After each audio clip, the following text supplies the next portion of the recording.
माननीय पत्रकार बंधु, 9 अक्टूबर को मान्यवर काशीराम जी का स्मृति दिन है। इस स्मृति दिन के मौके पर हम लोगों ने एक महारैली का आयोजन किया गया है। इस महारैली में लगभग छोटे और मध्यम दर्जे के 25-26 राजनीतिक दल आमंत्रित है और उन लोगों ने आने के लिए सहमति दी हुई है। इतना ही नहीं, उन लोगों के द्वारा ये भी कहना है कि हम मिलजुल कर उत्तर प्रदेश के आने वाले चुनाव में गठबंधन बनाकर चुनाव लड़े। तो 9 तारीख की रैली के बाद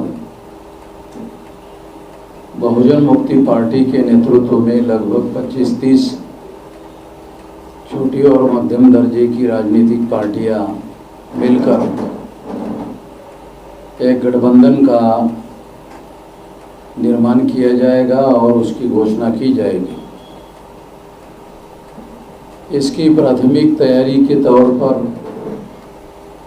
उन दलों के तमाम नेताओं को वक्ता के तौर पर कल रैली में आयोजित रैली में निमंत्रित किया गया है और वो आएंगे। उन लोगों से बातचीत हो गई है। तो ये संक्षिप्त निवेदन इस मौके पर प्रेस कॉन्फ्रेंस में हमारी तरफ से हम करना चाहते हैं। इस संबंध में पत्रकार बंधुओं को निवेदन है कि आप जो इस संबंध में सवाल जवाब पूछना चाहते हैं तो पूछने के लिए आमंत्रित है। आपके कोई सवाल हो सकते हैं। आपकी रैली कहाँ पर है? रमाबाई मैदान में।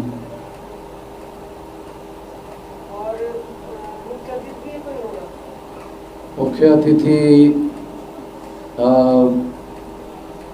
खलीलुर रहमान सज्जाद भवानी साहब है और उद्घाटक चौधरी विकास पटेल जो राष्ट्रीय पिछड़ा वर्ग संघ के राष्ट्रीय अध्यक्ष है, वो उद्घाटक है। तो वो कल आएंगे। साहब, मेरा एक सवाल है आपसे जी कि आप लोग वोट कटवा की भूमिका है या कौन सी भूमिका में है? क्योंकि जब चुनाव होते हैं तो इस तरीके का माहौल होता है कहीं पे भी, तो आप लोग एक संगठित गिरोह बना के आते हैं और फिर उस तरीके का जो है वो प्रेस कॉन्फ्रेंस करते हैं। अभी तक कहाँ रहते हैं आप लोग? इतने बड़े बड़े कांड हुए, इतनी सारी चीज़ें हुई, क्या उसमें आपकी भूमिका है? पत्रकार लोगों की जो भाषा है कि कोई दल जो है या तो वोट कटवा होते हैं या तो फिर किसी का साथ सहयोग करने वाले होते हैं। मैं ऐसा मानता हूँ कि ये जो शब्दावली है वोट कटवा वाली, यदि वोट कटवा के लिए लोग चुनाव ना लड़े तो राजनीतिक पार्टियों को मान्यता कैसे मिलेगी? मान लो 6% वोट हासिल करके अगर किसी राजनीतिक दल को राज्य स्तर की या राष्ट्रीय स्तर की मान्यता मिलती है तो वो तो वोट कटवा के नाम पर चुनाव लड़ेंगे, तभी तो 6% मिलेंगे उनको। और 6% किसी न किसी राजनीतिक दल के वो वोट हो सकते हैं। वैसे दूसरी एक महत्वपूर्ण बात जो आप कहते हो उसके अनुसार अगर हम वोट काटने के लिए चुनाव लड़ रहे हैं तो क्या मतदाता बंधुआ मजदूर है राजनीतिक पार्टियों का कि वो आज़ाद है अपने इच्छा के अनुसार वोट डालने के लिए? वो तो बंधुआ मजदूर है नहीं। या किसी वोट को, वोटर्स को जबरदस्ती से वोट देने के लिए तो नहीं कहा जा सकता। वोट परसेंटेज के आधार पर राजनीतिक पार्टी की स्टैंडिंग बनती है और उसके आधार पर चुनाव के बाद भी प्रशासनिक स्तर पर अगर वो पार्टी के कार्यकर्ता काम करवाना चाहते हैं किसी अधिकारियों से तो उस पार्टी को कितना वोट पड़ता है उसके आधार पर उसकी अनक या उसकी दमक बनती है, जिसके आधार पर वो अधिकारियों से अपने लोगों के काम करवा सकता है। तो ये जो पत्रकार बंधुओं के द्वारा वोट कटवा और ये राजनीतिक शब्दावली मुझे लगता है लोकतांत्रिक नहीं है। क्या आने वाले समय में आप बसपा से गठबंधन कर सकते हैं? बसपा पिछले चुनाव में उनको 19 सीटें शायद चुनकर आई थी मेरे जानकारी में, और उसमें से अब 12 लोग छोड़कर चले गए हैं। तो वो तो राजनीतिक रूप से चूकी हुई पार्टी है। अभी शायद ये आखिरी ही मौका होगा ऐसा लग रहा है। समर्थन में आपने कई राजनीतिक दलों का नाम दिया है जी, इसमें बहुत से राजनीतिक दल ऑलरेडी कई गठबंधनों में हैं। आपके जानकारी में हो सकता है वो कई गठबंधनों में है, मगर हमारी जानकारी में ये करंट आज के डेवलपमेंट की बात आपको बता रहे हैं। डेवलपमेंट तो होती रहती है, आप तो जानते ही है। आप ही बोल रहे हैं कि ये कई कई जगह है, मगर हम जो आपको बोल रहे हैं वो करंट डेवलपमेंट की बात है। आप टेलीफोन करके जरा वेरीफाई कर लेना। आज की बात है ये। आज का समझ रहे ना आप, आज का अर्थ समझ रहे ना। मैं एक उदाहरण दूंगा, जैसे जयंत चौधरी का नाम आपने दिया है, तो ऑलरेडी सपा के साथ उनका गठबंधन। अभी मैं एक इंटरव्यू अखिलेश यादव जी का टीवी पर देख रहा था, नव भारत नया नया चैनल है ना,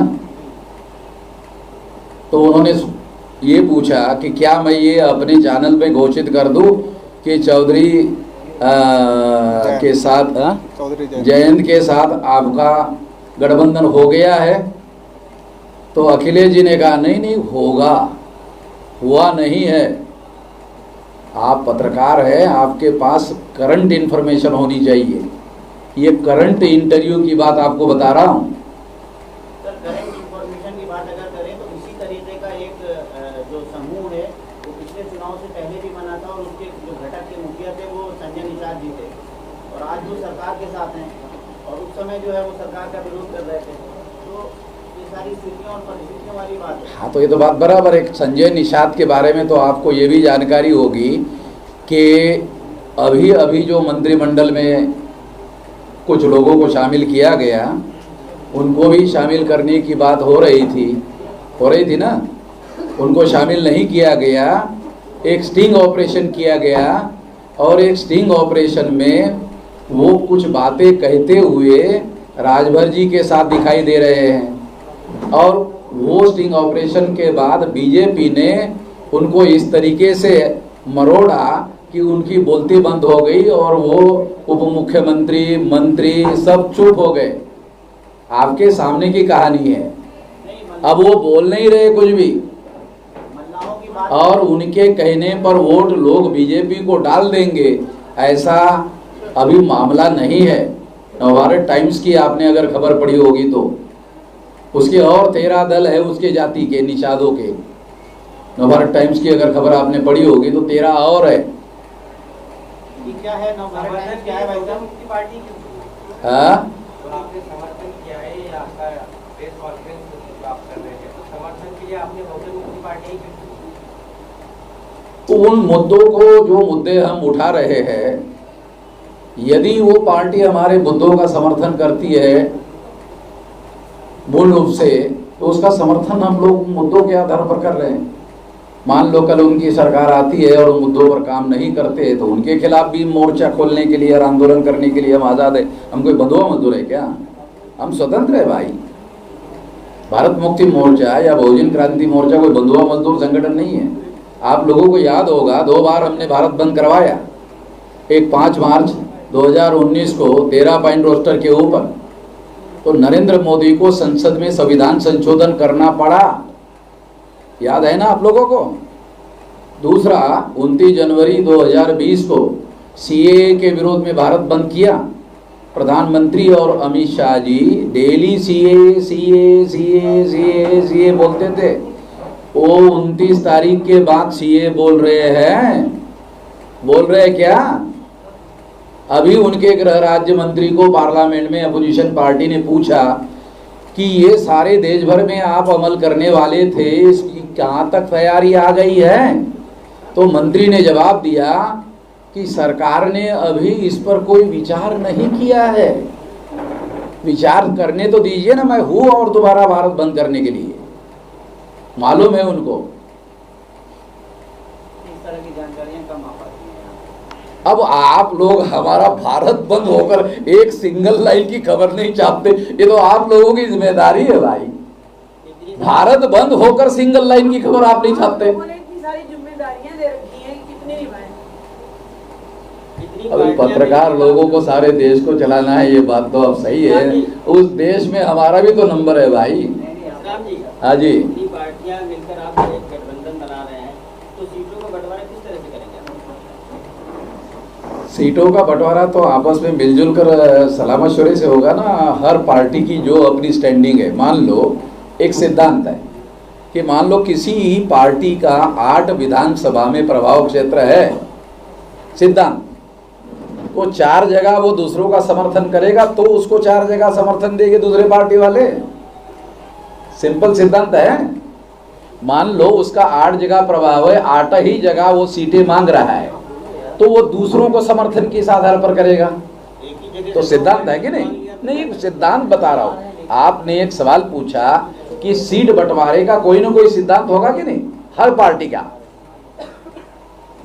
तो सिद्धांतों के आधार पर डिस्ट्रीब्यूशन होगा।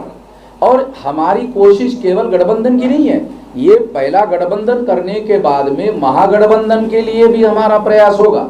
ये तो गठबंधन बनेगा और गठबंधन के बाद में अगला प्रयास जो है वो गठबंधन के आधार पर महागठबंधन होगा। और महागठबंधन में कोशिश होगी कोई बड़ी पार्टी जो है वो इस महागठबंधन में शामिल हो जाए, न अन्यथा कोई एक पार्टी अपोजिशन की, कांग्रेस, समाजवादी, बहुजन समाज पार्टी, ये 3 में से जो बड़ी पार्टियां है, कोई भी एक पार्टी भारतीय जनता पार्टी को परास्त करने के लायक है, तो ये तो भ्रम वाले लोग भ्रम पाल रहे हैं। कल आपका कार्यक्रम कितने सर बजे ये से है? बताइए, ये कल कितने बजे? 4 बजे से होगा। सर एक बात है, आपने और भी बहुत सारे दल हैं जो अभी रह गए हैं, चाहे वो शिवपाल जी का हो, हाँ, चाहे शिवपाल जी का दल हो, चाहे राजा भैया का दल हो। कौन सा? शिवपाल जी का या राजा हाँ, हाँ। समाजवादी पार्टी है, राजा भैया की जनसत्ता पार्टी है, तो इस तरीके के दलों को क्यों नहीं ला रहे हैं अपने साथ में? अब वो जैसे महागठबंधन की बात हम आपको कह रहे हैं ना कि ये गठबंधन बनने के बाद महागठबंधन की दिशा में हम आगे बढ़ेंगे ना, उनमें शिवपाल जी का भी नंबर लगेगा। शिवपाल जी के साथ तो एक बार हम रैली कर चुके हैं, आपको याद होगा, प्रमावई मैदान हमने पूरा भर दिया था, नहीं याद नहीं आप? अरे कमाल है भाई, पूरा का पूरा ग्राउंड भर दिया था। उसका वीडियो हमारे पास अभी भी है। शिवपाल जी की हमारे साथ बातचीत के लिए कोई नई बात थोड़ी है। अभी उनके महासचिव से बात हुई थी ना, बात हो रही है, हाँ, बात हो रही है, बात चल रही है। हाँ। अब वो थोड़ा भतीजा और चाचा के प्यार और प्रेम तो होता ही है, इसको आप नकार नहीं सकते। एकदम से आप चाचा को भतीजे से अलग नहीं कर सकते ना। दूसरे नंबर पर हमारा गठबंधन है उनके लिए। पहले तो चाचा होगा, पहले भतीजा होगा, उसके बाद होगा। अगर जो 3 पार्टियों का आपने नाम लिया, बसपा, सपा और कांग्रेस, जी, अगर इनको ज्यादा सीटें आई तो क्या आप इनका मुख्यमंत्री बनवाएंगे? किसका? इन 3 पार्टियों की अगर ज्यादा सीटें आई, कम सीटों वाला बहुजन समाज पार्टी का मुख्यमंत्री बनाया गया था, याद नहीं आपको? उत्तर प्रदेश में 63 सीटें बहुजन समाज पार्टी की थी और काशीराम जी ने 63 वालों का मुख्यमंत्री बनवा दिया था। आपके यूपी की कहानी है। ये तो परिस्थिति है, निर्भर करती है मान्यवर। वो तो महाराष्ट्र में भी हुआ, जिसकी सबसे कम हर- सीटें थी उसका आदमी मुख्यमंत्री देखो, बना। ये राजनीतिक पार्टी चलाने वाले नेतृत्व कितना मजबूत होता है, उसकी अपनी स्टैंडिंग कितनी होती है, उसके आधार पर होता है। वो तो पुरानी बात हो गई, क्योंकि आपने कहा पुरानी कैसे होती है? आज की बात करो तो महाराष्ट्र में आपके यही हाल है ना। जो ये आज के तारीख का महाराष्ट्र में महाविकास आघाड़ी 1 साल हो गया, आज की बात नहीं कह रहे आप। मैं महाराष्ट्र से ही आता हूँ, नागपुर का रहने वाला हूँ, आरएसएस का हेडक्वार्टर से, महाराष्ट्र का ही रहने वाला हूँ। मेश्राम जी, आप मीडिया को इतना उसमें ले रहे हैं, हाँ? अपने भनक पे ले रहे हैं मीडिया को आप इतना, तो आगे पार्टी कैसे चलाएंगे आप? पार्टी आप लोगों के दया के ऊपर चलाएंगे, नहीं, जैसे आड़े हाथ आपके ऊपर कृपा के ऊपर चलाएंगे। आज आपको बता दें कि मीडिया ने एक सिंगल लाइन की हमारी खबर आज तक नहीं छापी। अभी हमारा संगठन 31 राज्यों के 567 जिलों में 4,500 तहसीलों में 22,000 ब्लॉक में 1.5 लाख गांव में फैला। आप लोगों ने सिंगल लाइन नहीं छापी। अब ये आप बोल रहे हैं कि अरे आप आकलन करिए अपना कि आपकी एक लाइन क्यों नहीं छपी, ये आकलन आप करिए। हम लोग तो करते ही रहते हैं, छापते ही रहते हैं। अपना आकलन हमारा करिए कि आप हमारा क्यों नहीं छपे। हमारा आकलन अभी आज मौका नहीं है बताने का, नहीं तो हम वो भी बता देंगे। आज हमको केवल रैली के रेफरेंस में बात करना है। अब मीडिया को आकलन नहीं करते हैं ऐसा समझना गलत बात है। ये आप कह रहे हैं एक लाइन नहीं छापी, आप अपना बोल जी। करिए कि आपकी 10 भारत बंद लाइनें आपने 2 बार सक्सेसफुल कराया। हाँ, ये तो 100% न्यूज बननी चाहिए थी, बनी नहीं बनी। इसका मतलब या तो मीडिया ने आपको हल्के में लिया या आपने मीडिया को हल्के में लिया। अब ये तो मीडिया वाले ही बता सकते हैं, हम क्या बता सकते हैं। भारत बंद तो एक राज्य में थोड़ा सा हो जाता है तो अखबार में और चैनल में चल जाता है कि फलानी जगह बंद हो गया, ढिलानी जगह बंद हो गया। तो हाँ। आप तो भारत बंद करवाए थे तब हाँ, मीडिया में। तो ये तो मीडिया वालों को डिसाइड करना है कि जनहित में खबर छापना है कि नहीं छापना है। जनहित में खबर छापनी है कि नहीं छापनी है, जनहित के विरोध में छापनी है कि और कोई तरीके से छापनी है, ये तो आप लोग ही जानते हैं। हम तो आप लोगों के मैडम सवालों के जवाब दे रहे हैं। नहीं, आप जवाब कम दे रहे हैं, मीडिया का आड़े हाथ तो ज्यादा ले रहे हैं। आड़े हाथ के लिए कि हम आड़े हाथ काय के लिए लेंगे? हाँ, आड़े आज देखो सवालों के जवाब दे रहे भाई। हमारे पास जो डाटा है, हमारे पास जो जानकारी है, जो फैक्ट है वो बता रहे। वो मान्यवर ने कहा कि दूसरे के मुख्यमंत्री बनाएंगे तो आपके यूपी का इतिहास है 63 एमएलए वाला आदमी मुख्यमंत्री बन गया और ज्यादा संख्या वाला मुख्यमंत्री नहीं बना है। यहाँ ही का इतिहास है, बस इतना ही बता रहे, याद दिला रहे आप लोगों को। तो कम संख्या वाला मुख्यमंत्री नहीं बन सकता। ये तो राजनीतिक परिस्थितियां निर्भर करती है। आपका ऐसा कई बार आरोप आया है, आपका कई बार आरोप आया है ईवीएम में घोटाला होता है और बीएमसी पार्टी के आप समर्थन में है। क्या ईवीएम से चुनाव होगा तो संदर्भ में आपका क्या नजरिया है? देखो, मैं सुप्रीम कोर्ट में ईवीएम मशीन के विरोध में केस लड़ चुका हूं। सुप्रीम कोर्ट ने मेरी बात को मान लिया है, ईवीएम में घोटाला होता है। जी नहीं, ऐसा सुप्रीम कोर्ट ने कभी नहीं कहा कि इनको मेरी तरफ से सुप्रीम कोर्ट के जजमेंट की कॉपी दे देते। हाँ भाई, जजमेंट की कॉपी देना। मैं मान्यवर मैं सुप्रीम अभी इसका क्या मतलब, इसका क्या मतलब है? सुप्रीम कोर्ट क्या कहता है पैरा नंबर 20, पैरा से जानता हूँ, पैरा नंबर 29 में कि ईवीएम में घोटाला होता है। पहली बात सुनिए, आगे सुन तो लीजिए।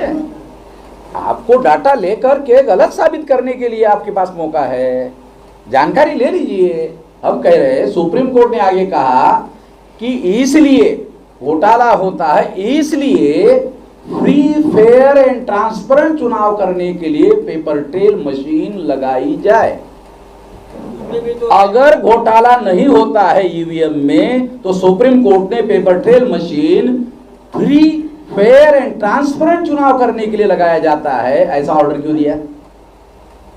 अब मैं केस लड़ चुका हूं, केस जीत चुका हूं, तो इसलिए मैं सारा डाटा जानता हूं ना। आपको मैं सारी कॉपी दे देता हूं सुप्रीम कोर्ट के जजमेंट की।